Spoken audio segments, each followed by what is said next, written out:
സാറേ ഇന്റലിജൻസ് ഈ ഭാഗത്ത് മാത്രമൊന്നല്ല, ഈ ഭാഗത്ത് അതേ കല്യാശ്ശേരി ഈ മൂല മാത്രമേ ഉള്ളൂ സാർ പ്രശ്നം. കല്യാശ്ശേരി ഈ മൂല മാത്രമേ പ്രശ്നമുള്ളൂ.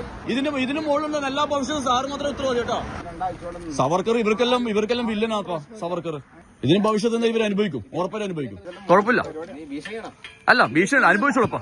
അല്ല ഞാൻ പറയുന്നതിലും മാത്രം സാറേ, ഞാൻ പറയുന്നതിലും മാത്രമേ എനിക്ക് ഉത്തരവാദിത്തമുള്ളൂ. നിങ്ങൾ എന്നെ ധരിച്ചു എനിക്ക് ഉത്തരവാദിത്തമില്ല. നിങ്ങൾ ചെയ്യുന്നത് ഒരു ഏകപക്ഷമായി ചെയ്യുന്നില്ല പ്രശ്നം. നിങ്ങൾ ഏകപക്ഷമായി ചെയ്യുന്നതിലാണ് പ്രശ്നം. അല്ല ഇവർക്ക് ആ ചുവന്ന കോണകം മാത്രമേ കാണുള്ളൂ. സാറേ ഇന്ന് സംരക്ഷിക്കുക വേണ്ടത് രാജ്യം ഭരിക്കുന്ന ഒരു പാർട്ടിയുടെ കൊടിയാ, അല്ലാതെ നിങ്ങൾ വീട്ടിൽ കേരളം ഭരിക്കുന്ന പാർട്ടിയുടെ കൊടിയല്ല. നിങ്ങൾ തന്നെ പണിയുന്ന ക്രമസമാധാനം നിങ്ങളുടെ ഡ്യൂട്ടിയല്ലേ.